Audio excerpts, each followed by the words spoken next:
Something is always happening. But when it happens, How many things are influencing your thinking right now? understand it. Are you being controlled? Are you being hypnotized? Do you believe in fate? What is this? How do you define real? We all think we're thinking for ourselves, but are we? Totally.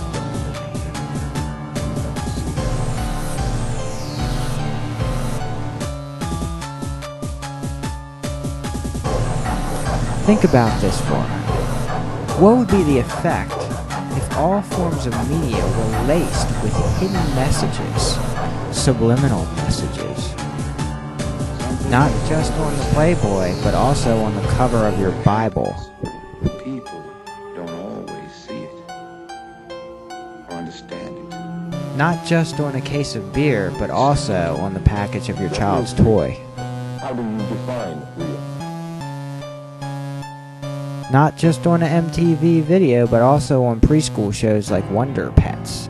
A cop knows. A cop sees. In the most casual thing. What would be the effect of subconsciously seeing these all day everywhere we go? Look back and realize.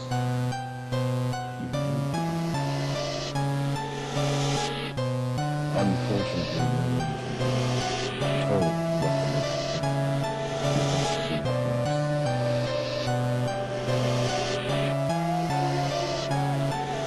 something is always happening. But when it happens,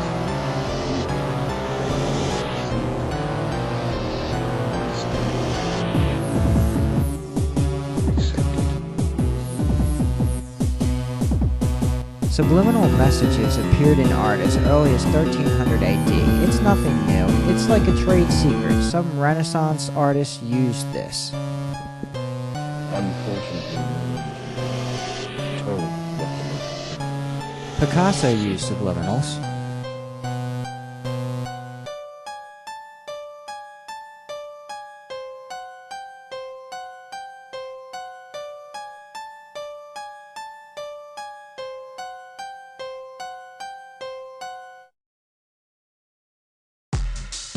Picasso said, "A painting comes to me from afar.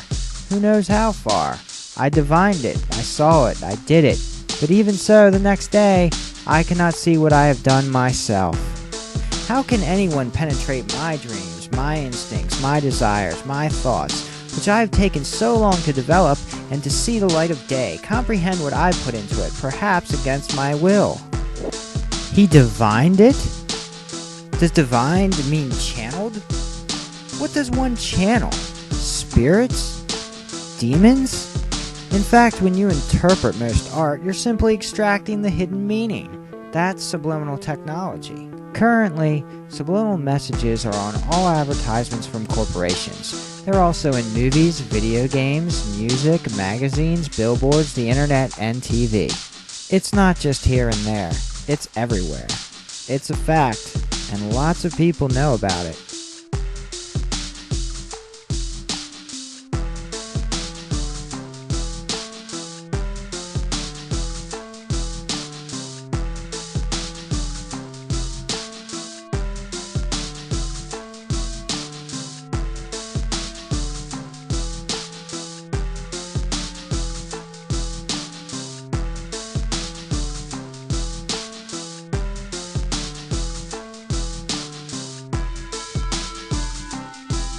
It's on cartoons, it's on Bibles, it's on money, and depending on what you're wearing, it could be on you.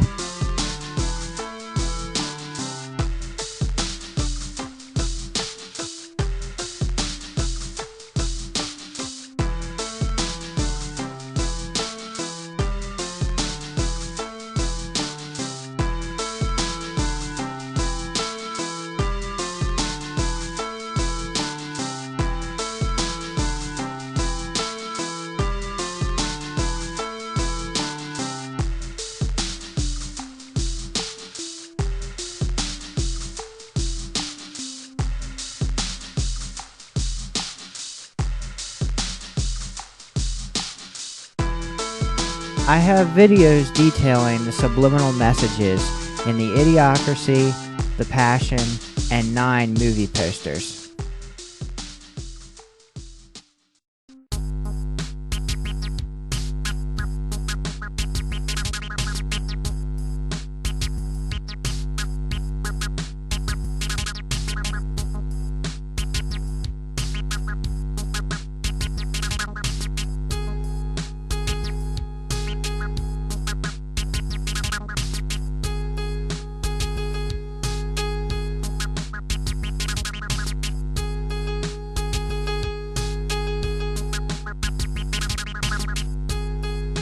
Who is doing this? Is this just a lone pervert artist, just the Madison Avenue ad agencies, or is this something more?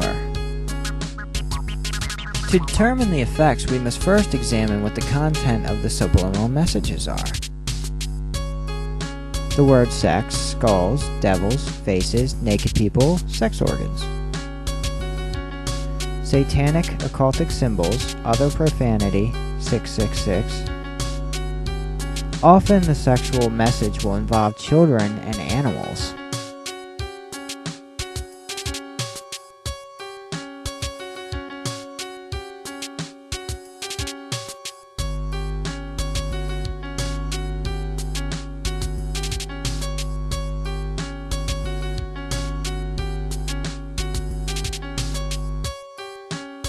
Captain Planet was created by Ted Turner, called on by Gaia the Earth Goddess, a messiah like Superman, and a global hero.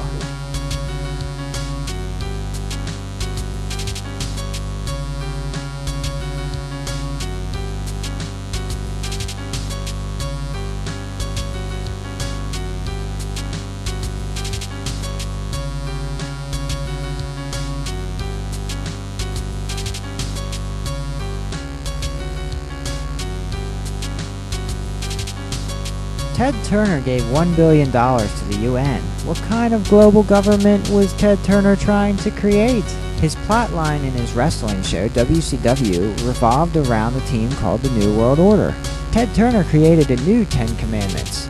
Number 3, I promise to have no more than 2 children or no more than my nation suggests. Number 10, I support the United Nations and its efforts to collectively improve the conditions of the planet. He also said one way to combat global warming is to stabilize the population. I guess Ted Turner thinks the Nazis had a good system to stabilize the population. What is the effect of having your mind and everyone else's mind blasted by these messages? Is there a chance that the people who have power to put these messages out might have an agenda? Do you think this agenda is a good one, like saving the earth, or a bad one, like enslaving humanity? Say it's about money, then keep in mind when you open your 401k statement, you're getting paid to have your children mentally raped. You have 2 choices. Turn away, run, hide from the truth, live in your blind paradise, or learn to see.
So far we have proposed that there are hidden messages in many things. We started to explore what the effects of this could be and the possibility this will be used for evil.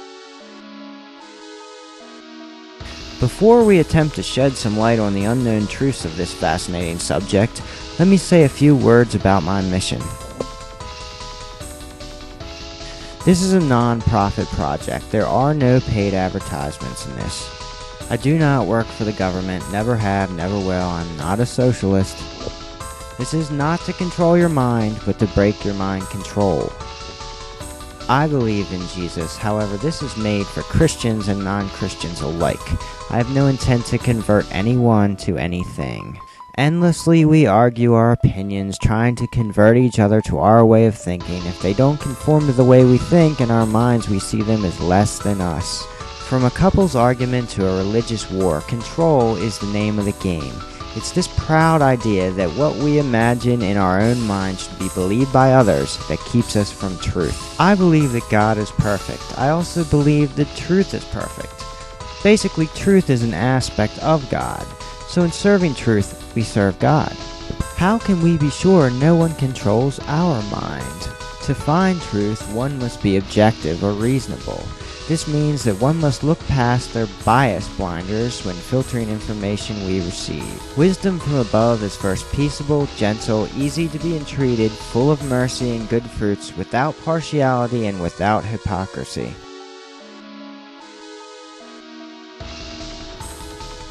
What are your biases? Are they valid? We all have them, but where are they really from? How do we limit them?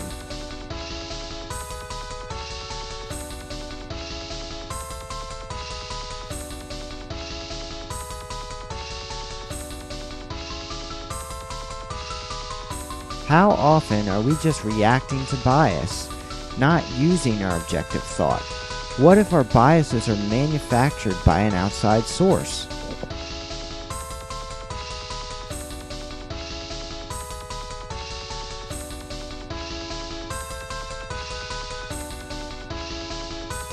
Is that not the definition of being controlled? If I give you a bias and then you act on it, I've controlled you.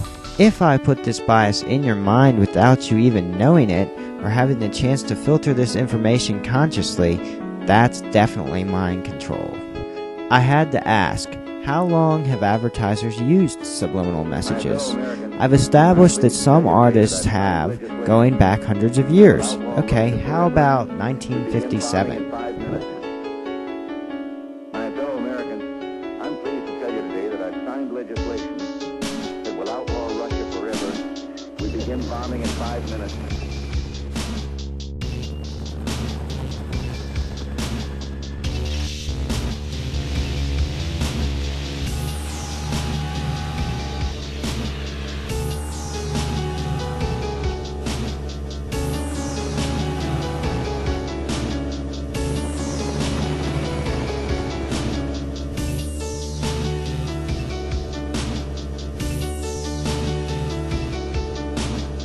Fellow Americans, I'm pleased to tell you today that I've signed legislation that will outlaw Russia forever.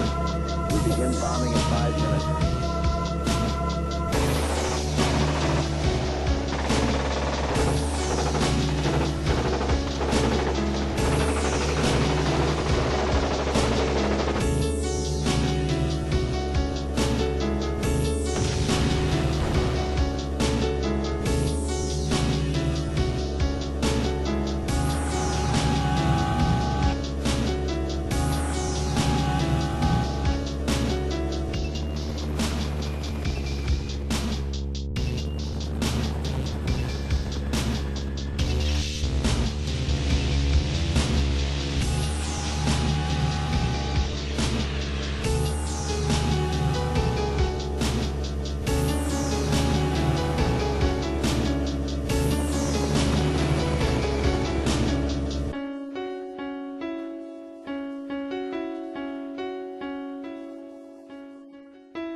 Here's the paradox. If we expose these subliminal messages in a widespread movement, people would not buy as much junk.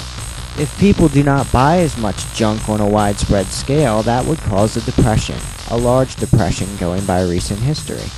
The advertising industry would collapse, and so would the current economic system, not just nationally, but the world economy.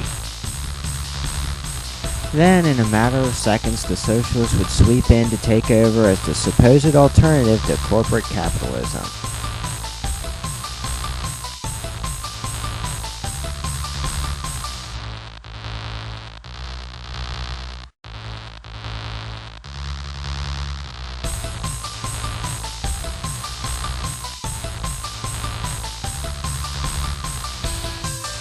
How stupid are we? We've weakened ourselves to the point where the two choices are between corporate mind control and total government's iron fist.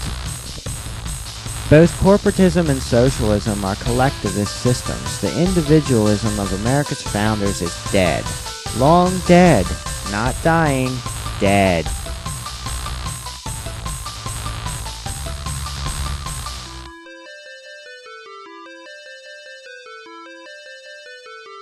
In corporate America, you're simply a cog in a machine. You're interdependent, not independent. Go ahead, prove me wrong. Go into the wilderness and survive. Yeah, right. We can't even wipe our butts without the corporation.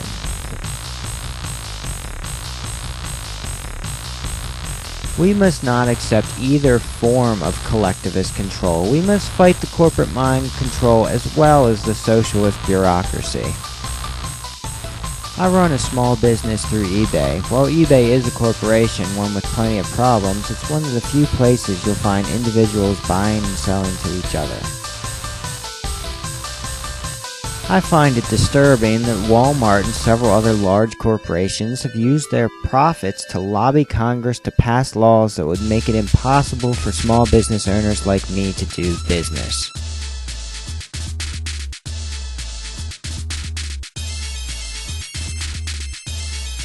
Yeah, there's your level playing field. The corporation will buy up or destroy anything that stands in the way of their ever-increasing profits. There's your competitive free market. But what would happen if water broke down? If the lights went out? Not all that long ago we would have been fine. Today, though, it would be the end of the world. How is that possible? 100 years ago, most homes didn't have power. Now we'll all die without it? Look how quickly we give up our independence. Yet we imagine we are strengthening ourselves. If technology causes me to lose skills that have been passed down family lines for thousands of years, that's a devolution. I don't have all the answers, not at all. I do know that if we accept these technologies, we must also be vigilant in passing down, keeping, and even improving the skills that keep us free. Is it even possible to balance technology versus skill? I don't know. We must relearn our skills before they become a relic of the past. If we don't, then the end is here. Something will happen. If it's not the solar storm that wipes out the power, then war, terror, hackers, asteroids, supervolcano, totalitarian government. It's not even the how that's important. It's the fact that it will happen. This is not a fantasy world. It's the real world. All civilizations fall. 100% guaranteed. This is why the bigger they are, the harder they fall. The more your skills have been bred out of you, the less chance you have to survive. You think God's going to remove you out of it when it's your own fault?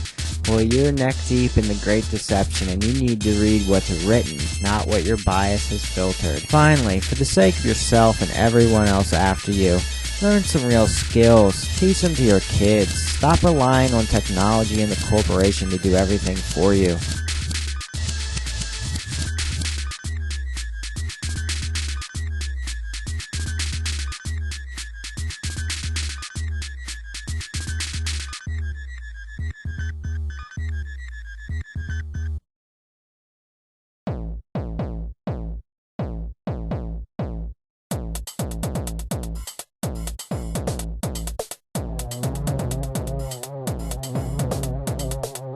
Let us first look at the available media to further your study of the subliminal message phenomenon.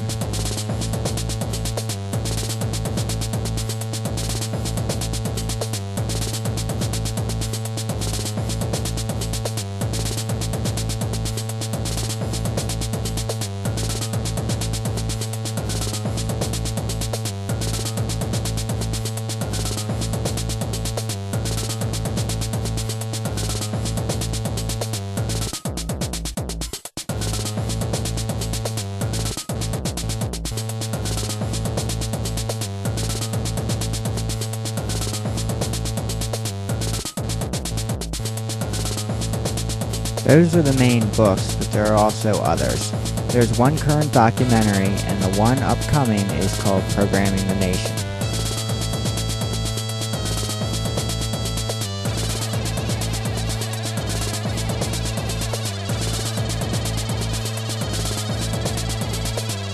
Both of the related websites have free movie clips and are worth checking out. www.rapeofthesoul.com, www.programmingnation.com. There are also websites like www.subliminalworld.org. Search for Subliminal Messages on your favorite search engine or YouTube. Here's a movie I came across during my research, Agency, starring Robert Mitchum and Lee Majors. Why? Well, he got into a fight with Quinn over subliminal messages in a shaving cream commercial. I thought subliminal messages were illegal. Ah, not so. In fact, I'll show you one of ours. Here we go. Take a look. So? Oh, what's this? Scotch on the rocks?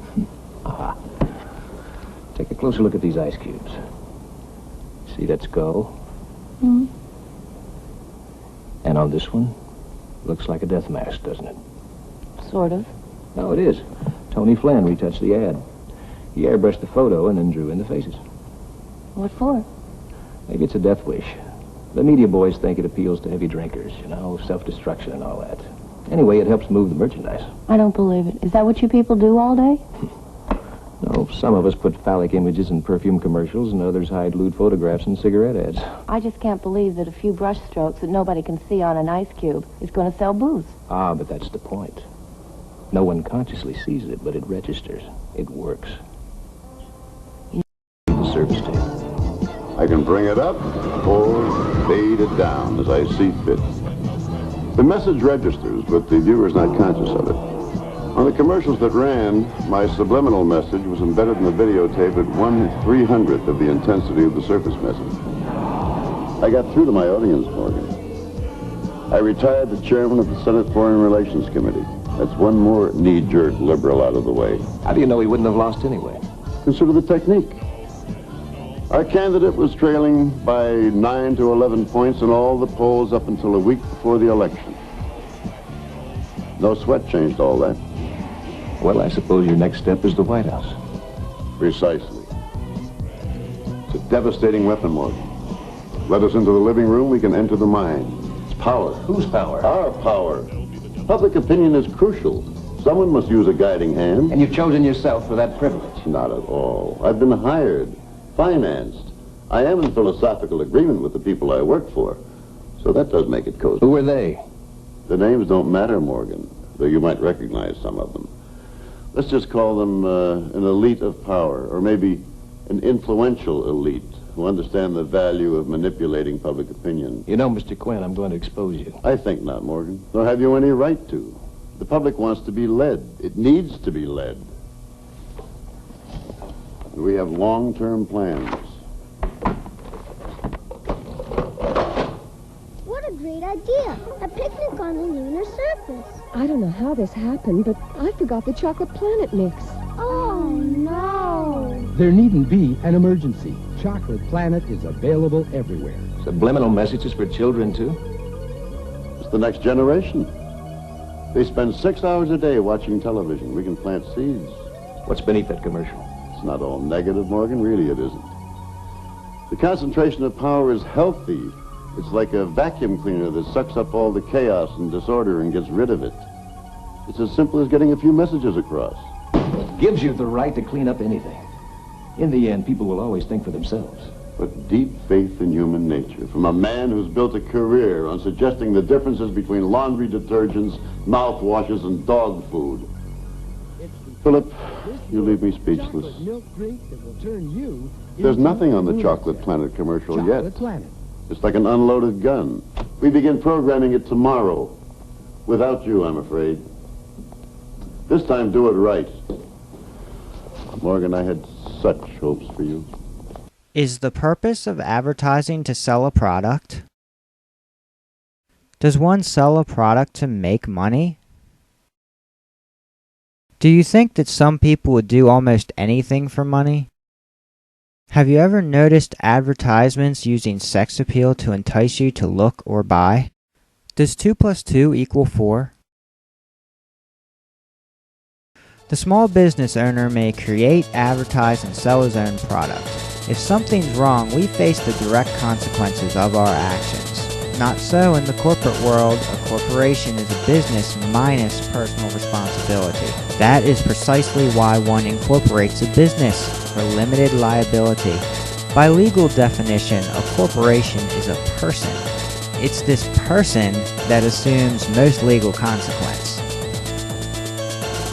Owning a share of stock is owning a small piece of a company. We invest in the stock market to make money. So all that matters to the shareholder is that the company makes more money. It's common knowledge that greed runs the market. Jesus said that the love of money is the root of all evil. Greed, the excessive love of money and other possessions. Have no doubt, if the greedy can control your mind to have you do as they wish, they will. Do you doubt this? Here's a logo almost everyone is familiar with.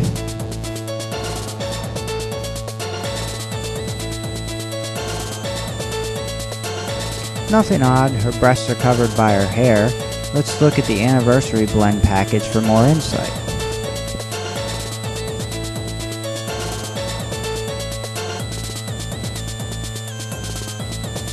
Oh, this is a strange mermaid with 2 tail fins, almost like people have 2 legs. Let's look again at the logo to see if she has 2 leg fins in the logo.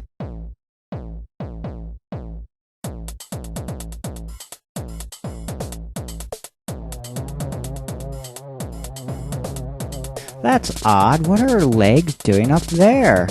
With her feet tail fins in the air? Maybe she's practicing gymnastics. The cover of the Christian book, The Purpose-Driven Life by Rick Warren.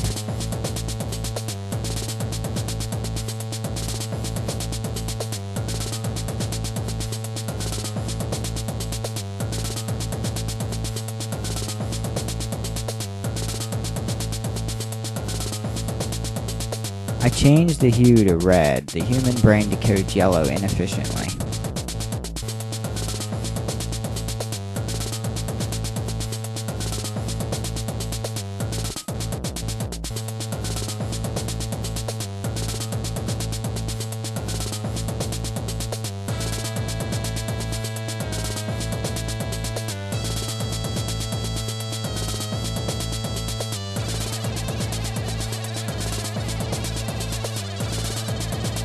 Why would someone who speaks against gay marriage have a nude male on the cover of his book? This seems odd. If he knew of this, would he remove it? I'm sure he would if he was for real.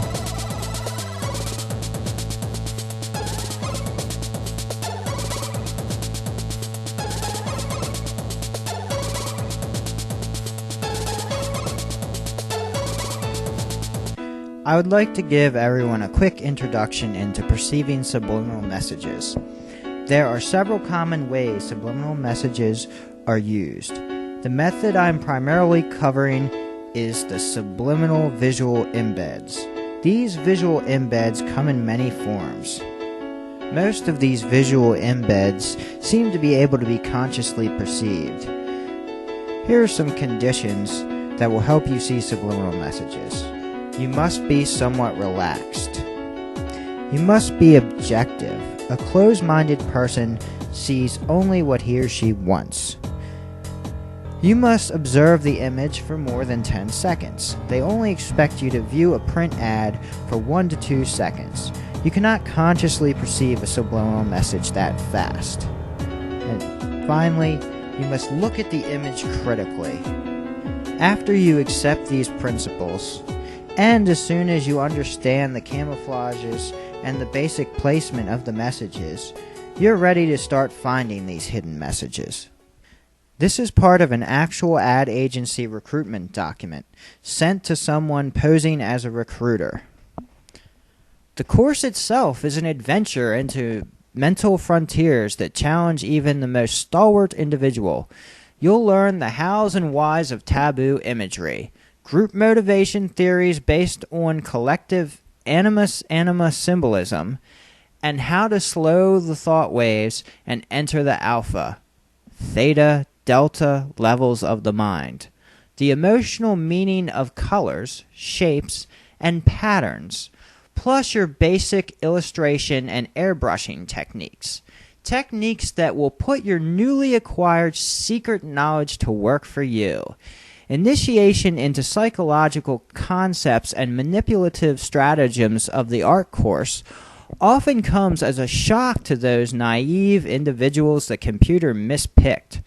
36% of all previous candidates dropped out in disgust within the first 3 days. Since there is no refund, we try to stress that certain squeamish types of people aren't suited for the psychological demands of this fast-paced secretive business. Our main goal is to produce artists and idea personnel dedicated and obedient to the advertising necessities involved in regulating America's production-consumption cycle. This document confirms the following. Taboo imagery is used in advertising. Mind control is used in advertising.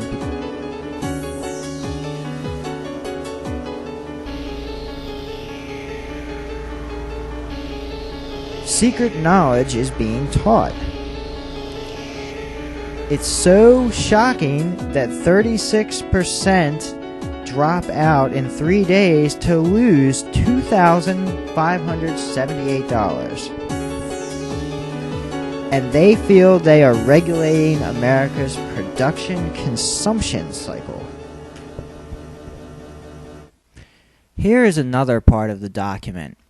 In this part of the document, they give an example of the type of advertising techniques which they will be teaching. I don't have the entire document, so I'll just be picking it up from where I have it. Closely resembles a collar. Its submissive symbolism in this context is much the same. She will be obedient and docile as a dog in obeying the erotic desires of her master, the viewer. She is a sex slave. If we look closely, we see that the blonde woman is holding the cocktail glass in an odd or dissonant way. Her right hand is folded except for her index finger. Her index finger is extended and is pointing to the ice cube in the cocktail glass. Pointing is a way of directing someone's attention to a specific area or direction. In this case, it's the ice cubes. Airbrushed into the ice cubes are several erotic symbols. These symbols are designed to activate socially taboo thoughts and emotions in the viewer. By activating these deep instinctual thought processes, we guarantee our client the emotional involvement of the viewer or potential customer. We create the desire that can only be satisfied by product consumption. The symbols in the ice cubes may seem invisible, but hypnotic research has shown 95% subconscious pickup. The subconscious can take in an astounding amount of visual information. This information filters its way up to the consciousness by way of what is socially acceptable. The rest is to remain in the subconscious, where it later emerges in the form of desires and wants that are satisfied only through acts of consumption. So, in summary, we are being bombarded by hidden messages that activate socially taboo thoughts and emotions in you and me and the rest of us. They create desires that they stress can only be satisfied by product consumption. Socially taboo can also be translated into immoral. They say that there's a 95% pickup of these messages. I guess that study has not been released to the public because I've never heard of it, but if you have, let me know. Whether you think it affects you or not, really, do you want this stuff going into your brain unfiltered? This is an older ad being used to train recruits. Sorry, this ad may be a little hard to see. I'll read the notations from left to right. Let's take a look. On the girl, it says, thick sweater, spider on her face, jabbed in the head, subliminal penis, evil eye, emphasis on teeth. Something I can't make out about her tongue. Warped knuckle. On the man it says, by his hair, dripping blood, eyes tightly shut. There's a horn shape by his head. Toothy devil in the back seat. And on the hood there are swear words, horror faces, devil faces. When I examine an ad looking for subliminals, I might notice half of this stuff after like 20 minutes of study. I would never have thought about the mirror jabbing the girl in the head. Think about it. Every time you see an ad in print or on TV, these messages go into your mind. Your kid's mind or your grandchild's mind. Not just now, but for your whole life. Hypnotically forced into an endless lifelong struggle of toil and consumption. Enslavement. To live like a king, you have to work like a slave. Enslaved by the lust of our own eyes. The corporation, the puppeteer. How much of your day was spent doing some meaningless task for a corporation? And what are you going to do with that paper that they call money that the corporation gave you? Are you going to spend it on something that in the greater scheme of things is meaningless? If so, is that how you want to spend your life? Working, wasting your life away for mass-produced junk? That's what they want you to do, because then you're just their battery. They take your life and they turn it into money and they get rich off of it. Meanwhile, you don't do anything to stop them. You're too busy shopping, buying your junk, watching TV, watching their ads, chatting about their products. The elitists that control the system are like parasites. They're like vampires. They feed off of your life force to make themselves stronger.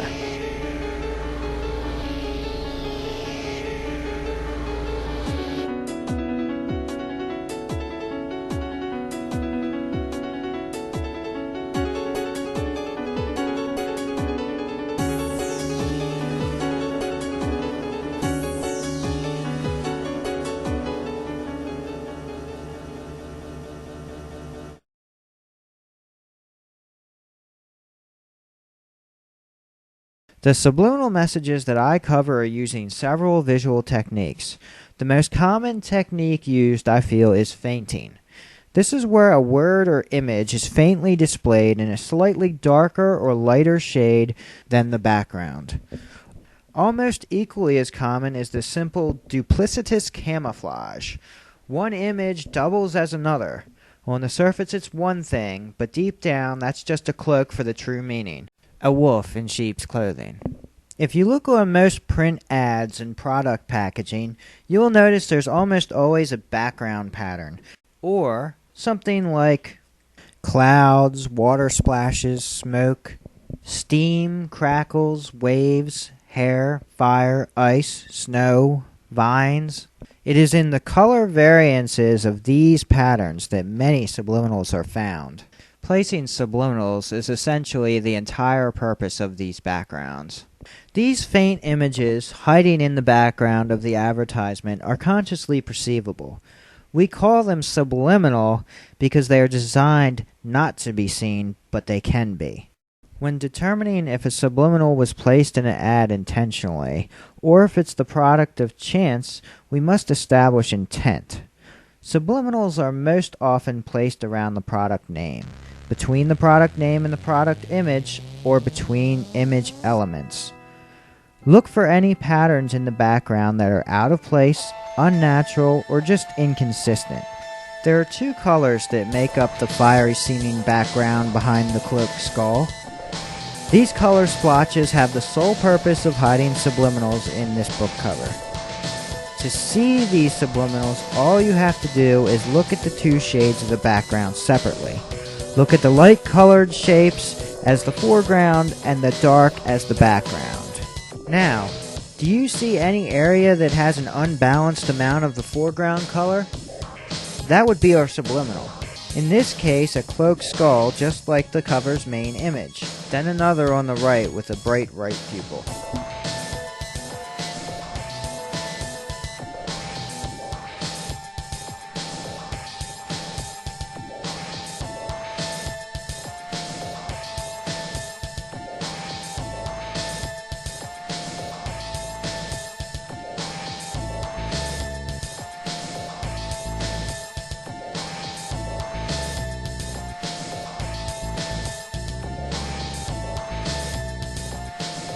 This image looks hand-painted and is even signed. It looks like much effort was put into it. Take a good look for anything unusual.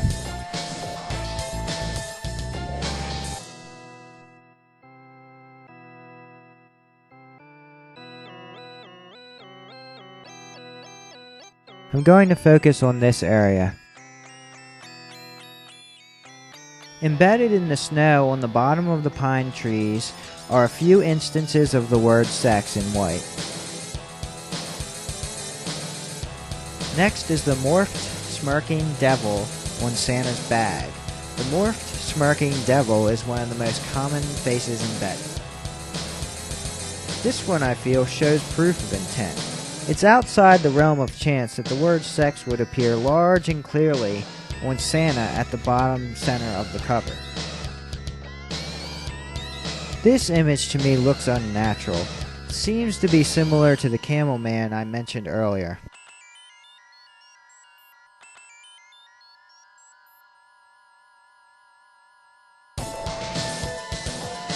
So what does Santa, have in his bag? Well, my outline does not do it justice, so look for yourself.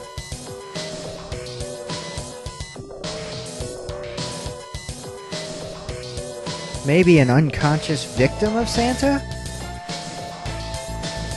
This one is a flaming skull, the strap on Santa's bag making a headband on the skull. There are many other images here also.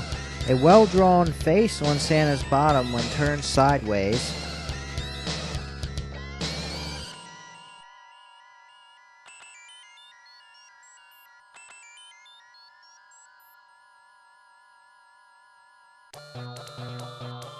And finally, what could be seen as a snake.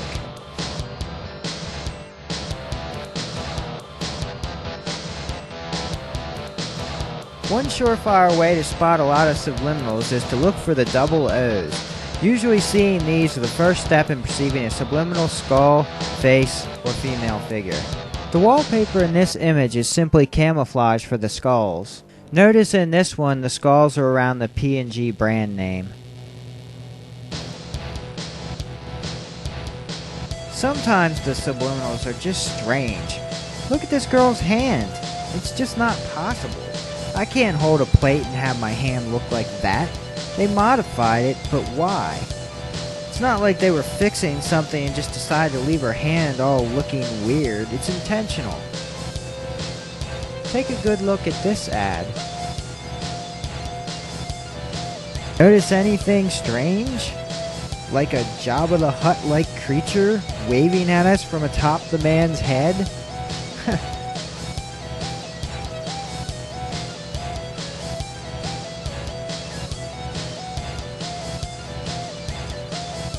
One of the main goals of this documentary is to teach you the ability to see these faint subliminals. In person, I have shown hundreds of people one of these faint words or images. Once pointed out, everyone can see it, almost always. Once translated to video, however, the subliminals are harder to see. It's subliminals like the one I'm going to show you that are the most common on almost all music CDs, DVD covers, video game covers, and book covers. When trying to locate your own, just take any of those items that has an undamaged cover into very good lighting and look into the background, light and dark pixelated patterns. Look from different distances and at different angles. Even though on video the following example will be hard to perceive, I'm including it because you'll be able to pick up any DVD and know exactly what to look for. Let's look at the area above Mario's head. Mario is the main character of the game and is well recognized. There is an S that is outlined in the lighter shades. The next most noticeable letter is the X, which is also outlined in the lighter shades. The E is usually the hardest letter to see.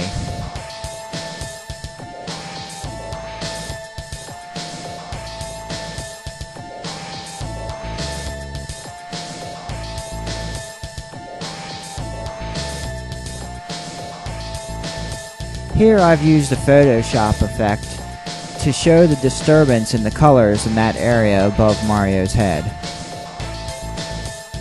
Next I'm going to look at the skull. There's two skulls here, but I only have time to point out one. Here are the eyes. The eyes are almost always what I perceive first.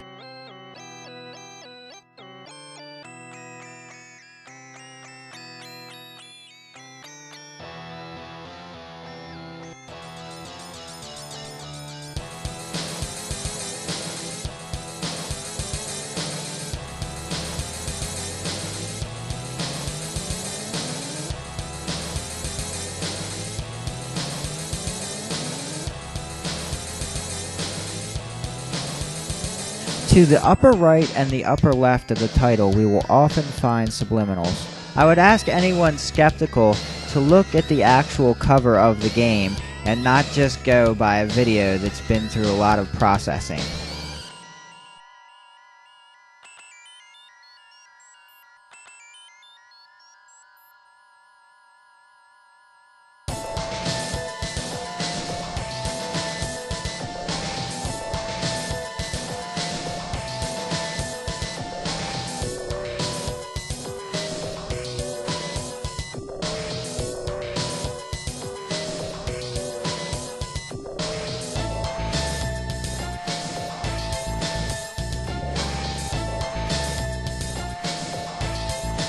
Now that you're equipped with the knowledge of how to spot everyday subliminals, you may choose to see them. If you do, it's my great hope that you will pass on this knowledge.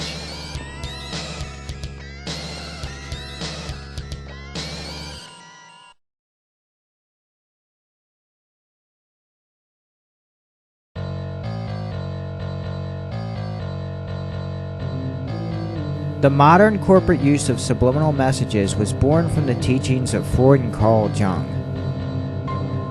Freud was the pioneer, defining the subconscious repression and drives. He thought that the subconscious was mostly made up of information that the person had repressed from consciousness. This information was repressed, he thought, as a primitive defense system to protect the person from damaging or harmful information. This information would then manifest itself in the person's dreams. Some of Freud's most well-known writings are about dream interpretation. Jung expanded on this by teaching that there are these archetypes that are common to all of man from the day they were born.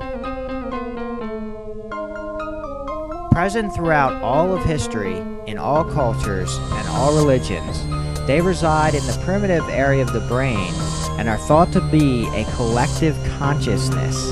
These archetypes are like characters.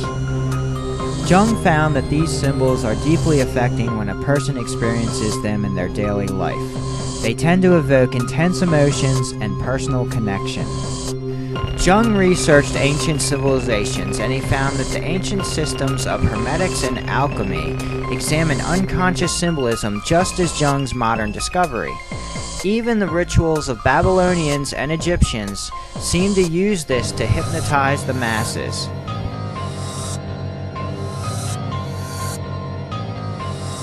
In the center of the retina is a dense group of cells called the fovea, and it's a cluster.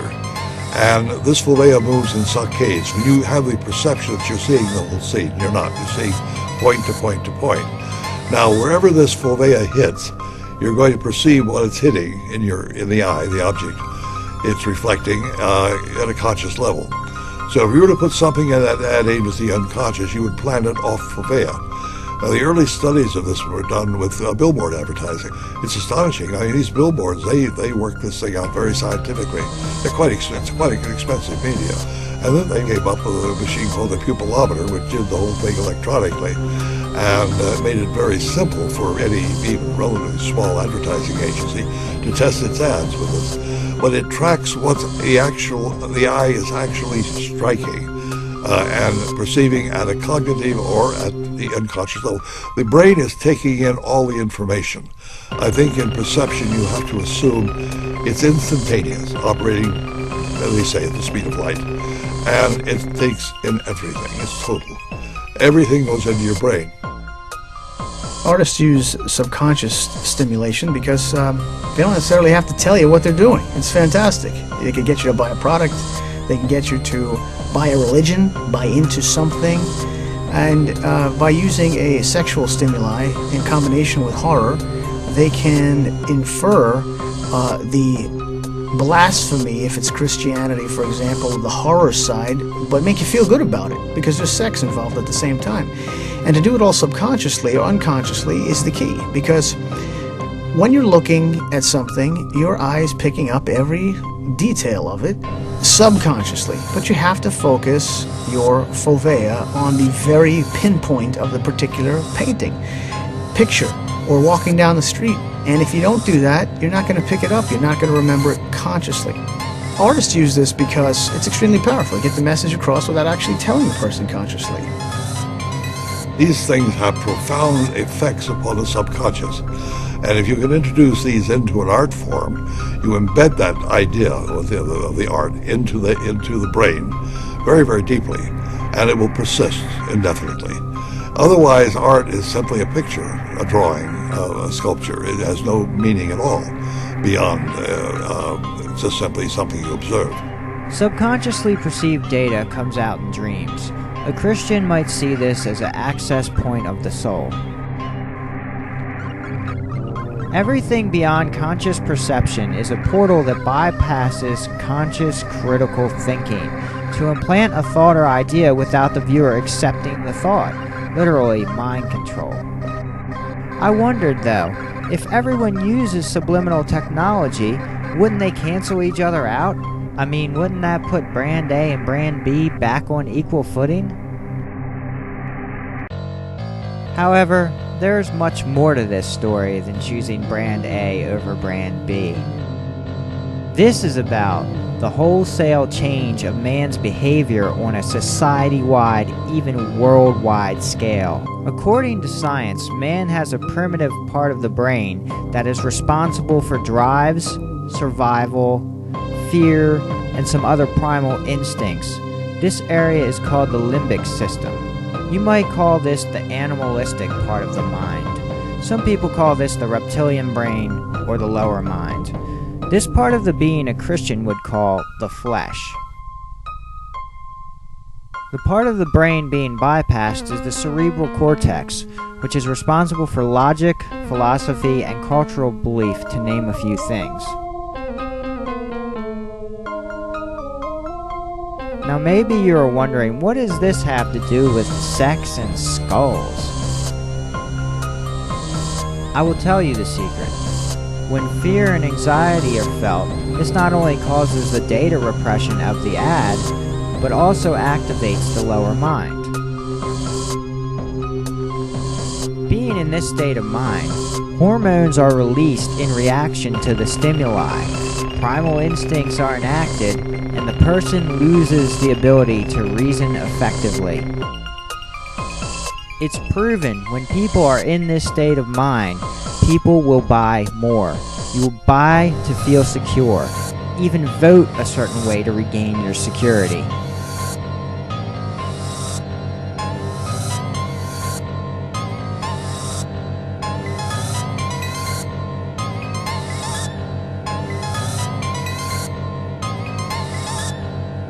So the faces, skulls, and devils are to put you in a subconscious state of fear. The sex embeds are designed to enact the strongest human drive, the sex drive. Humans act against better judgment when aroused, even subconsciously. The totality of our surroundings being laced with these messages will ensure that many people will constantly be in the lower mind, or the flesh. This means that you will be unlikely to be able to effectively operate in the higher mind. Creativity, logic, morality, philosophy will be diminished.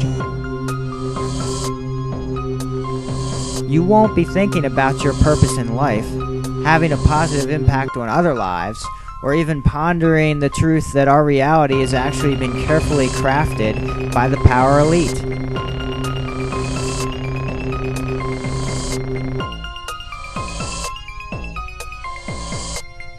Stifled as a being, living in fear. Fear to be without work, money, fear of standing up, even a fear of reality. They want you in constant fear to repress your knowledge of their control. You can't fight them in your dreams.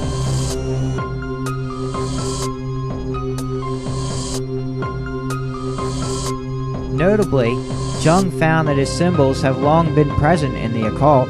Tarot cards are like a who's who of Jung's archetypes. Its first effective use was in Babylon, which is a biblical symbol for evil.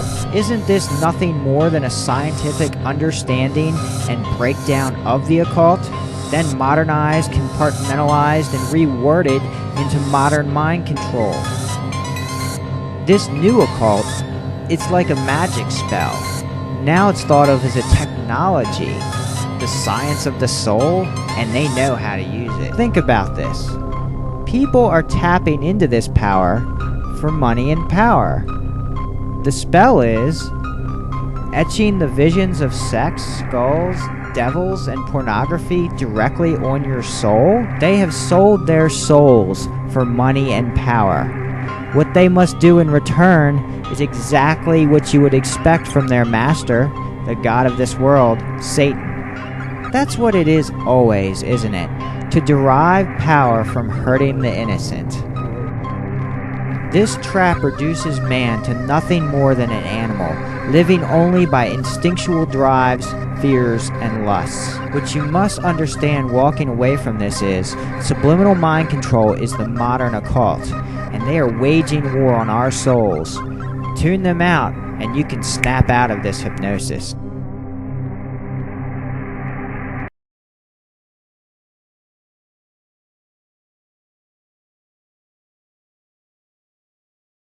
The idea of subliminal messages is unthinkable because we've been trained to think enacting laws a corporation may not like is interference in the free market and socialistic.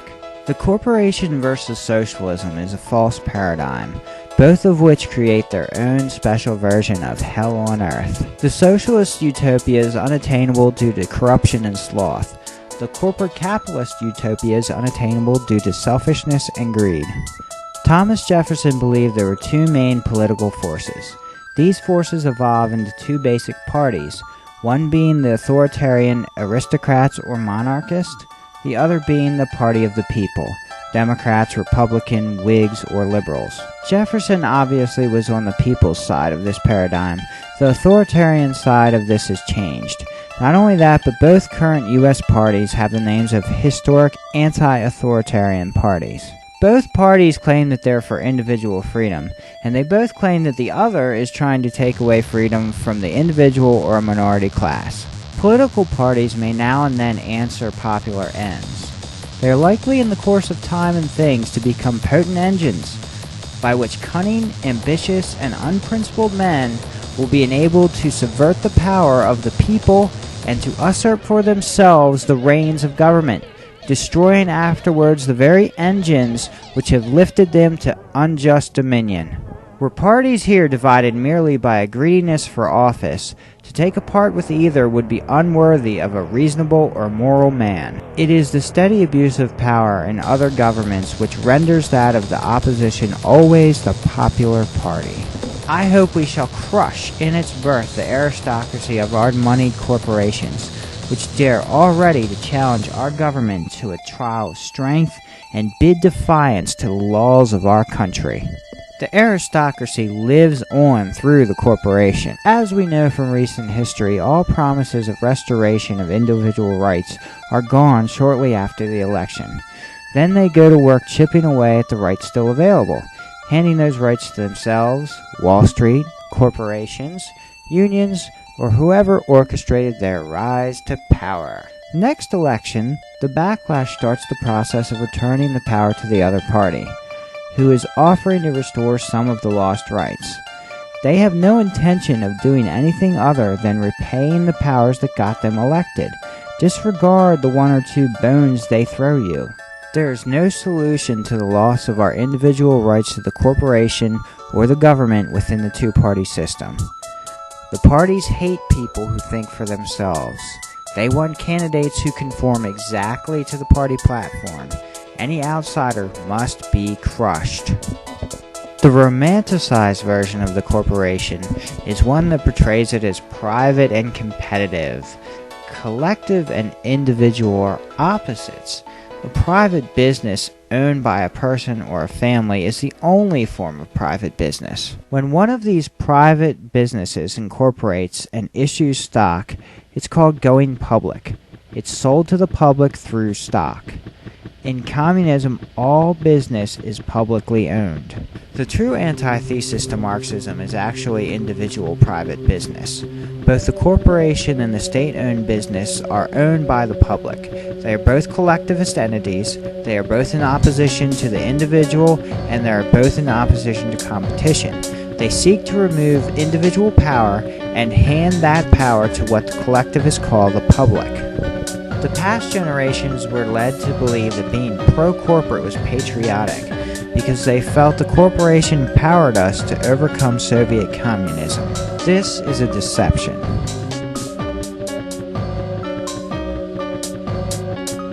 The more empowered the localized unit, the more empowered the society as a whole. The corporations have created a specialized society in such a way that opposes strength. This is the greatest threat to America's national security, not some CIA-trained, rich Arab supervillain. We have been weakened to the point that many of these corporations have been called too big to fail by the government. Why? Well, it's said that they can't fail because it would be a national security threat, meaning the society could break down if the corporation failed. Now we have accepted their worldview, their lie, that the measure of a man is monetary wealth. Agriculture is our wisest pursuit because it will in the end contribute most to real wealth, good morals, and happiness. I know of no pursuit in which more real and important services can be rendered to any country than by improving its agriculture, its breed of useful animals, and other branches of husbandman's care. If we are to believe Wall Street, the market god, using the force, creates a balance where business can regulate itself. The force known as unbridled greed has no hope of doing away with its most valuable tool for creating unquenchable gluttony, subliminal messages. They say it to your face, you are a consumer. Consume means eat or use. You are a eater. You are a user. The banks and the credit card companies, the feudal lords of our new serfdom. I own it to be my opinion that good will arise from the destruction of our credit. I see nothing else which can restrain our disposition to luxury, and to the change of those manners which alone can preserve the Republican government. It is impossible to prevent credit. The best way would be to cure its ill effects by giving an instantaneous recovery to the creditor. This would be reducing purchases on credit to purchases for ready money. A man would then see a prison painted on everything he wished, but had not ready money to pay for. From this we know that Thomas Jefferson believed debt was slavery. The maxim of buying nothing without the money in our pockets to pay for it would make our country one of the happiest on earth.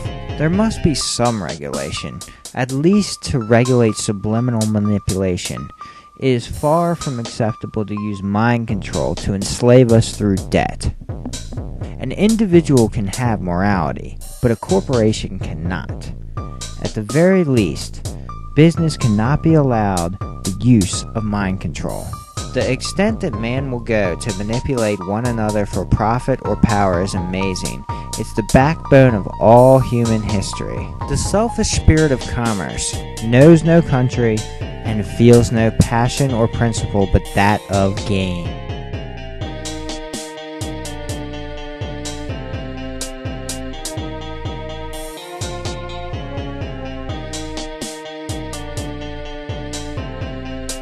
We must take back the power, wean ourselves from the corporate nipple. Its vile poison puts our mind in the cradle and our body on a sofa. Besides, it's sweetened with genetically engineered corn syrup. I'm not saying go cold turkey. Once you have a firm grasp on the level of manipulation the corporation uses to coerce you out of the fruits of your labor, it comes naturally. Bartering, buying from family businesses, producing your own food, furniture, clothing, etc. Preferring natural over artificial. We are so out of touch with our humanity that most people are horrified, or at least think it's unusual, to behead one of my extra chickens to feed family and guests. Yeah? Well, my chicken had a good life. Unlike that one you sat in drive-thru at Burger King for. That genetic freak was so shot up with hormones and antibiotics, it couldn't even stand up. Bet those antibiotics taste good, huh? In reality, serving a guest with some of your livestock has been a great honor since the beginning and throughout all of history, up until we entered the brainwashed age. We are so compartmentalized that we can't even face the reality of where our food comes from. If you're like that, you can put down your survival gear now. Are we so blinded by comfort that we cannot answer which nation is stronger? The one who buys most of their needs at a store, or the one who can fulfill most of their own needs? When disaster hits a strong society, they can prevail. The basic skills humans have passed down are critical in times of distress. For all of human history, man has had the common connection of farming, hunting, ranching, fishing, foraging, providing shelter and warmth. Jesus' parables involve these time-transcending activities. Everyone can understand the dynamics of sowing a seed, or can they? It's these activities that define being human and humanity itself, at least when we're not at war. Now it's the internet, the pinnacle of man's mechanization that connects us. Welcome to the brave new world.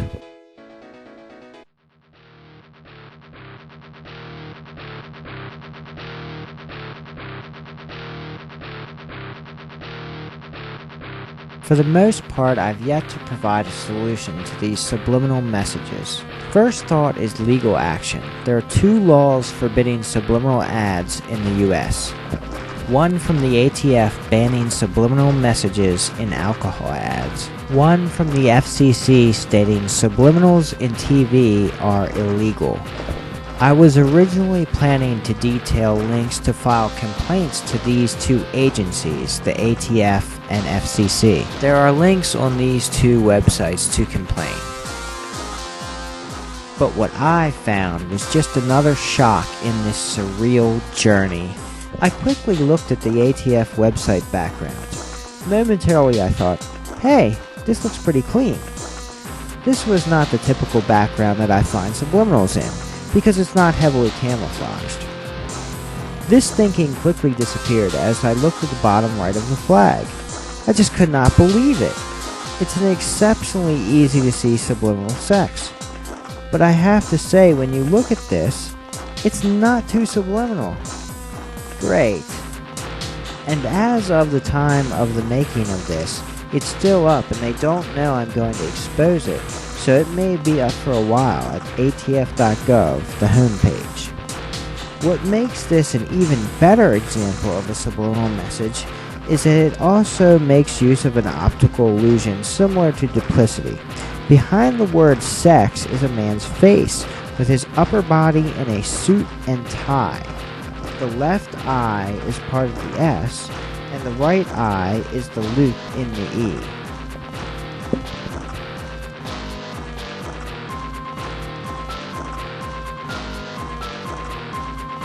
So if they can't even find subliminals on their own homepage, I would say it's a lost cause. It's worthwhile to note that these agencies have laws on the books, but they are unenforced. I figured the Parents' Place on the FCC website seemed to be a good starting point to see if the FCC truly desires to protect us and our children from subliminal messages. So, in typical fashion, if we look near the Parents' Place logo, we find in the dark shading the word sex. It's a bit hard to see.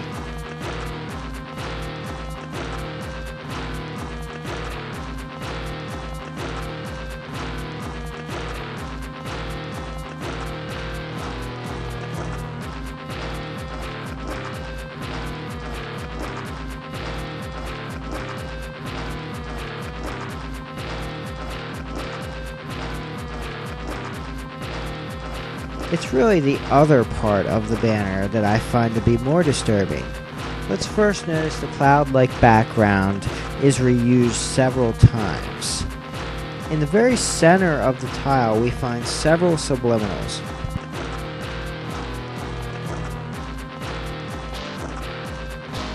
The witch head is easy to see.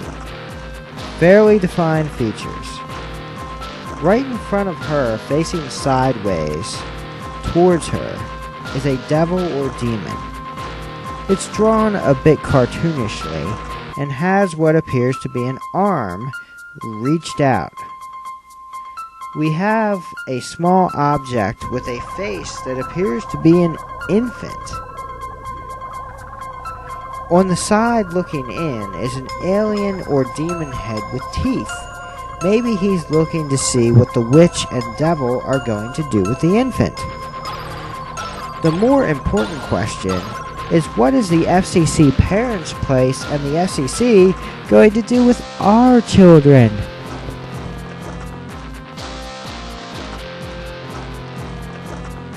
I would still encourage filing a complaint, for the simple hope that it would fall upon the ears of someone who wants to do their job. Government's use of subliminal messages in places that seems most illogical leads us to ponder what the extent of government's use of subliminal messages is. It's the million-dollar question. Are there subliminals in money? And if there are, what exactly would that mean? If these subliminals are in money, it would seem like the most logical reason would be to create a desire for money beyond the level of our conscious desire. Subconscious desire for money will manifest much like other drives. Like an unshakable addiction, money rules us, enslaves us, all the while we idolize our false god. Honestly, what percentage of people you interact with base their own worth on net worth? If we watch TV for any amount of time, we will see all the godlike powers that money promises us. It's the #1 tool for control. From when you were 16 or 18 and you got that first car loan, to when you financed that overvalued house. Spending money is always associated with freedom, but when the purchases are on credit, what was sold as freedom is a prison. After this enslavement, they know you will do your part as part of the world's system. You will do what you're told. You will comply. Don't want a chance losing that shiny coffin with wheels? As I looked to see if I could perceive any subliminals on the $1 bill, I was in for a surprise. I had 25 brand new sequential dollar bills. On most items, the subliminal is always there, in the same spot. You can find the same subliminal always on the package. As I looked at the first 2 bills, I noticed the subliminals were different. Subliminals can be found on this part of the dollar bill. So I looked at the 25 sequential bills. The subliminals I found were similar, but not the same on each bill. I figured it may be the same bill on each sheet has the same subliminal. Even though this makes it more difficult to verify my examples, this does provide its own form of proof of subliminals. The background of the portrait is laced with subliminal messages. While on each bill of my 25 sequential bills, the subliminals are different, one feature many of the bills have is on the right side of the portrait there's a side profile subliminal that sometimes compares with a logo with a big subliminal history, the old Procter & Gamble logo. Other times it's more of a human face. I find the nose and the side face profile to be what to look for. Here we have a side profile of the face of a man. On the left we have a front-facing subliminal face. I find the right is almost always a standard side profile face, but on the left it varies from front-facing face, subliminal sexes, and other subliminals. Here are some more subliminal variations on the dollar bill.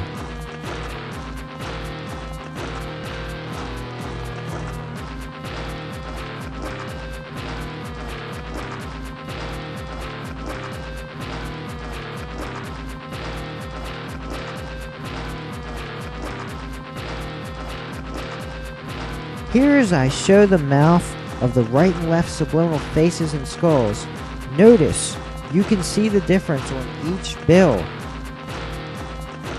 Now what other reason is there for these subtle differences in the portrait's background? It's simply to hide subliminals. Here we have a noticeable scared skull.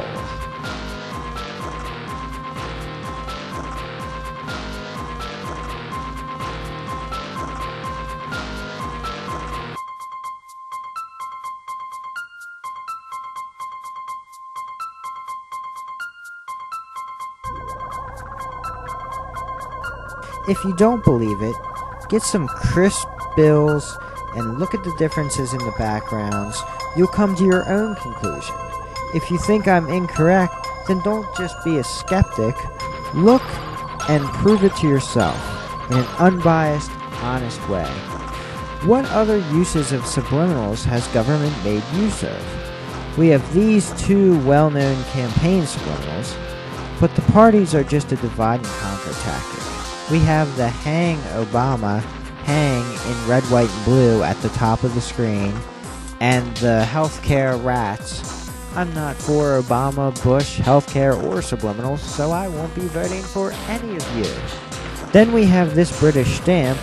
In the cow spots, we have a doctor on the right vaccinating a child on the left. Come get your swine flu vaccine, my little puppet.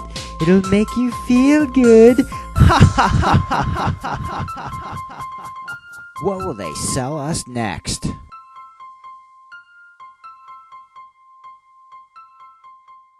After seeing all of the mind control, one must contemplate, what does this mean for me? The Christian must accept that their favorite author's book cover has subliminal messages. The bigger they are, the more likely they are corrupt. The politically active must realize that both parties are controlled and willing to deceive you for power. So must the living dead who look to Hollywood.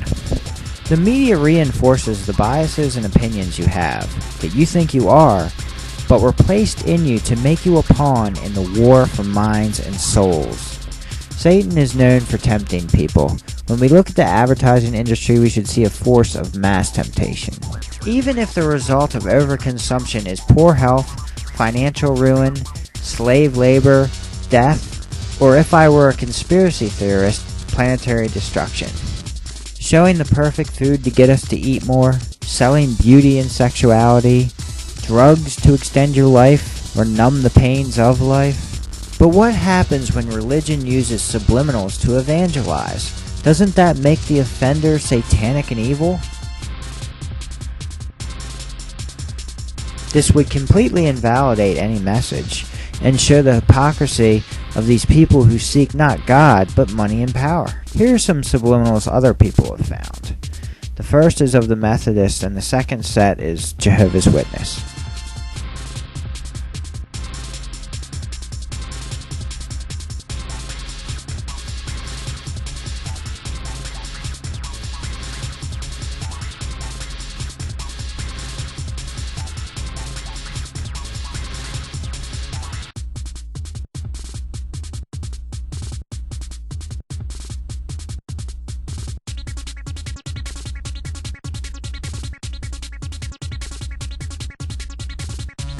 Those subliminals were not much different than the ones that I find. Here are some subliminals I found from Benny Hinn. The front of the anointing is covered with subliminal messages. They've picked the perfect background to put a bunch of stuff into. Here we have the word sex written in white.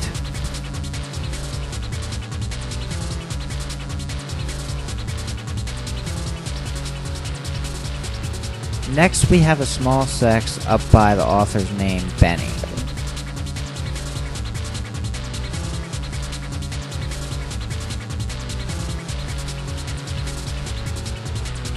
Next we have the not-so-subliminal cross in the light. Here we have a side-facing skull.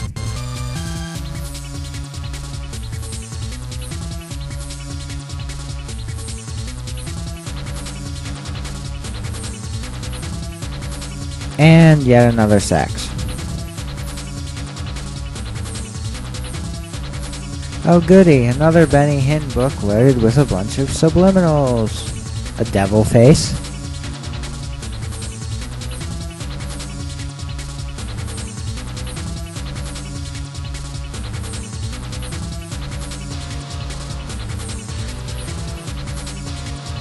Angry skull looking at Benny Hinn's name.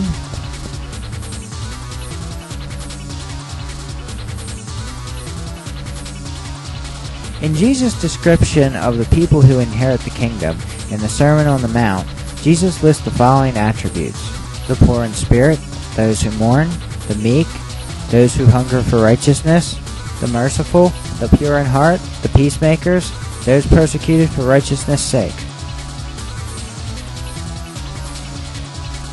But when we look at the average American mainstream Christian who fits into the stereotype made for them, Christian Republicans reject all of these core teachings of Jesus.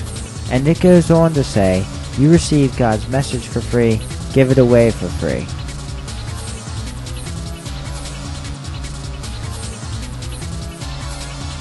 For people who look to the day where God finally brings down all of man's corrupt, unjust governments, you sure seem affixed on standing behind and supporting one side of the satanic system from which you seek freedom.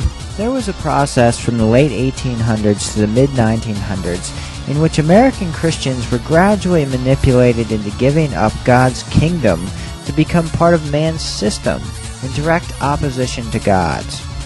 Just as Rome and Constantine usurped Christianity to use as a system of control leading to the Dark Ages. But the Roman system could not stomp out truth, and it escaped. The people who fled government and religious oppression set up something brilliant, a government that limited man, a government of laws, not men. Evil men have continued to chip away, and we're back to having a government of men. Now the religious right are going to vote themselves into office and do what? Hey, maybe bombing Iran will please God. The problem with church and state is that together, they don't lift up the state to morality. It brings the church down to immorality. Do we really want American wars to be Christian wars? I think not. Christian voters should be worried. If they ever do find their political savior, they may have also found their Antichrist. You want a Christian leader to bring back or keep God's blessing, but your false Christianity is what turned many in this nation against Christianity. The poor and oppressed of this world now see you as the oppressor. You are the rich white Christian that drops bombs on them. Your blind hypocrisy will never receive God's blessing.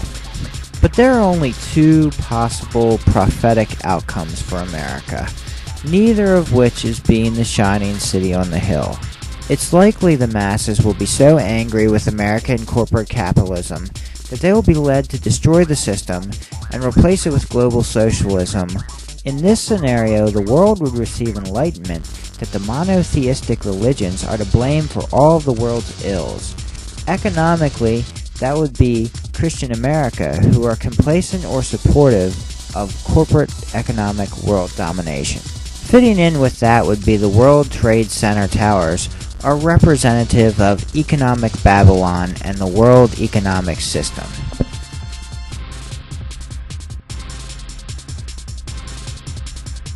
On the other hand, I cannot rule out that in our position as the only superpower, and since the wannabe world government is seated in the world's most culturally diverse city, New York, We could be that final world empire, believing itself so powerful that it tries to fight God at Armageddon. How in that final battle does man try to fight against God?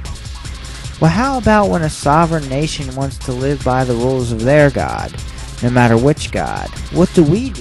Well, we demonize them, we mock their culture, we talk and laugh at how superior we are. Then if we can't get them to reflect our satanic materialistic image, we bomb them straight to hell. The people who run this world do not care about innocent life, not the enemy's and not yours, if any of us could be called innocent. You care so much about American unborn children and you think that's Christian. Not necessarily. A real Christian cares for the women that we've made widows and the children we've made orphans, but your subliminally fed biases won't let you see that. If we are this empire, the gun pointed at Muslims who wish to live by their God's laws will soon be pointed at Christians and Jews who wish to live by their God's laws. When man's vision for this world takes its final shape, you will either submit and conform to receive their mark of ownership upon you, or you will be a martyr. No, you're a good little conformist. You put on that necktie every morning. Who cares if it's well known that it's just a symbolic penis? That's right, it's not fashion.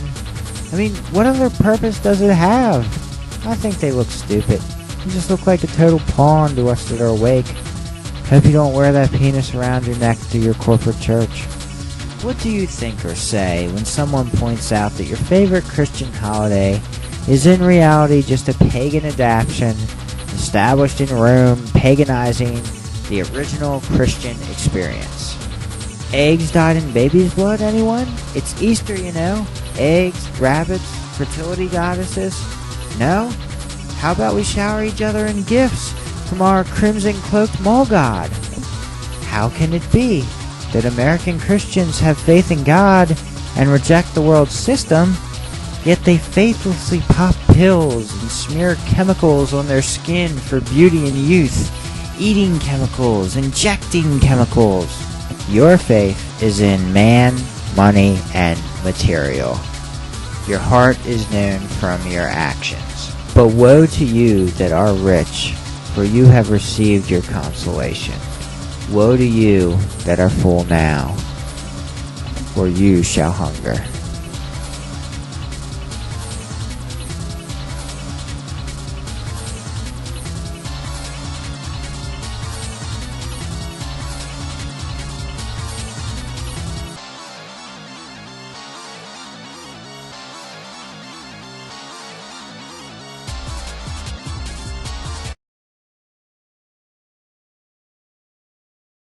I am often asked the following questions. I think that subliminals are used, but how does this relate to the concept of a new world order or a ruling elite? Let's take a look at Edward Bernays, the father of public relations. Expanding on the idea of his uncle, Sigmund Freud, Bernays was one of the first to attempt to manipulate public opinion using the subconscious. Those who manipulate the unseen mechanisms of society constitute an invisible government, which is the true ruling power of our country. We are governed, our minds are molded, our tastes formed, our ideas suggested, largely by men we have never heard of. This is a logical result of the way in which democratic society is organized. Vast numbers of human beings must cooperate in this manner if they are to live together as a smoothly functioning society. In almost every act of our lives, whether in the sphere of politics or business, in our social conduct or our ethical thinking, we are dominated by the relatively small number of persons who understand the mental processes and social patterns of the masses. It is they who pull the wires that control the public mind. Bernays felt that the public's democratic judgment was not to be relied upon, and feared that the American public could easily vote for the wrong man or want the wrong thing, so that they had to be guided from above. His daughter said that her father believed in a sort of enlightened despotism ideology. President Wilson recruited Bernays to influence the public to support U.S. participation in World War I. Brené's vision was of a utopian society in which the dangerous libidinal energies that lurk just below the surface of every individual could be harnessed and channeled by a corporate elite for economic benefit. Through the use of mass production, big business could fulfill constant craving of the inherently irrational and desire-driven masses, simultaneously securing the niche of mass production economy, as well as sating the dangerous animal urges that threaten to tear society apart if left unquelled. If we understand the mechanism and motives of the group mind, it is now possible to control and regiment the masses according to our will without them knowing it. The conscious and intelligent manipulation of the organized habits and opinions of the public is an important element in democratic society. Those who manipulate this unseen mechanism of society constitute an invisible government, which is the true ruling power of our country. Propaganda is the executive arm of the invisible government. The engineering of consent is the very essence of the democratic process, the freedom to persuade and suggest. Edward Bernays created propaganda campaigns for Procter & Gamble, the American Tobacco Company, Carter Inc., Best Foods, CBS, the United Fruit Company, General Electric, Dodge Motors, and the fluoridationist of the Public Health Service to put fluoride in the public water supply. He also headed the propaganda campaign to remove the democratically elected leader of Guatemala for United Fruit Company and the U.S. government, and was well known for getting millions of American women to start smoking for Lucky Strike. So how can I be sure that this is not the power of suggestion, or like seeing figures in clouds and stars? While you may be able to pick out an occasional face or figure in a cloud has no brand name, no focal point. An ad has a focal point, and it's surrounded by logically designed patterns of subliminal messages. Go ahead, I dare you. Study the pattern of something natural like clouds, grass, bark, vines, then look at an ad's version of the same object. One is laced with subliminals, unnatural and not reality. The other is natural, no subliminal messages. Look at the ads. You can't write little faint words and say that it would also be seen in nature. Come on. You can pick out the faint words in an ad with Photoshop to prove what your eyes can see. What about the psychological phenomenon known as pareidolia? Let me tell you, more has been spent on how to control you than has been spent on anything to benefit you. No, I assure you there's no Jesus in my toast, or anything at all in any natural surface. If you happen to look up that term on Wikipedia, please note the heading Advertising, where American Express features objects that look like or have been made to look like faces. I can tell you exactly what pareidolia is. It's part of the subconscious mind, and it can drive you to act on impulse. That's exactly why advertisers use it. The whole system has been perfected since 1921, when the Rorschach ink blot test popularized the idea that mental projection can be manipulated. I also suggest looking up the history of the Rorschach ink blot test. My favorite of the ink blots is number 1 and number 6. It's amusing to note that the projection of the tester has been found to have an effect on the test results. The test is heavily debated, and many think of it as a pseudoscience. What I always say is, look for intent. You can use Photoshop to pick out things that have been altered in an image. The chances of this being a mass delusion are as likely as those advertisers living off of the kindness of strangers. Anything you know about human psychology and sociology, the people that are running things know 100 times more. This term, pareidolia, is nothing more than a trick to demonize the people trying to expose the media's control structure. How can you be a Christian and also be against the control grid? Isn't Christianity just another system of control? Whenever we put another man between us and God, we are controlled. These men that pretend to mediate between us and God are the Pharisees of our time. Even just a glance at Jesus shows someone who stood up against the religious establishment of his time, speaking against their lies and speaking against the love of money and power. Jesus was executed by the largest empire to ever exist. He was conspired against and put on trial. Since his only allegiance is to God, he is in opposition to the Roman government that demands capitulation. In every word and every act, Jesus is an opposite to the system we live under. I suspect many people confuse us who accept Scripture, Jesus, and his teachings for those people who attend corporate churches and bow to TV preachers.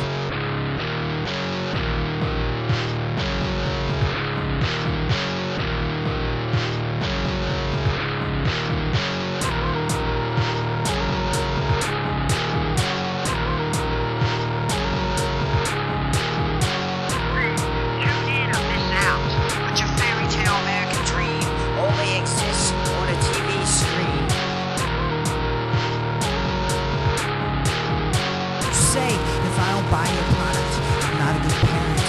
But you're the bastard father of the Chinese slaves. You say, this is what everyone is saying. But what you mean is, this is what we want you to say.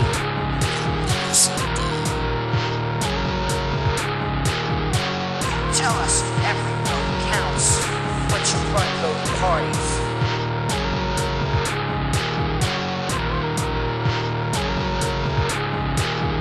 You say, God wants me to live the good life, but you already sold your soul. Choose, consume, listen, follow, obey. Choose, consume.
You're the bastard father of the Chinese slaves.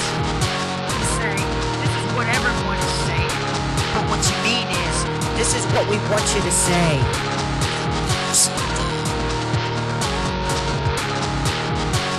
Tell us every vote counts, but you run those parties. You say, God wants me to live the good life, but you already sold your soul. Choose, consume, listen, follow.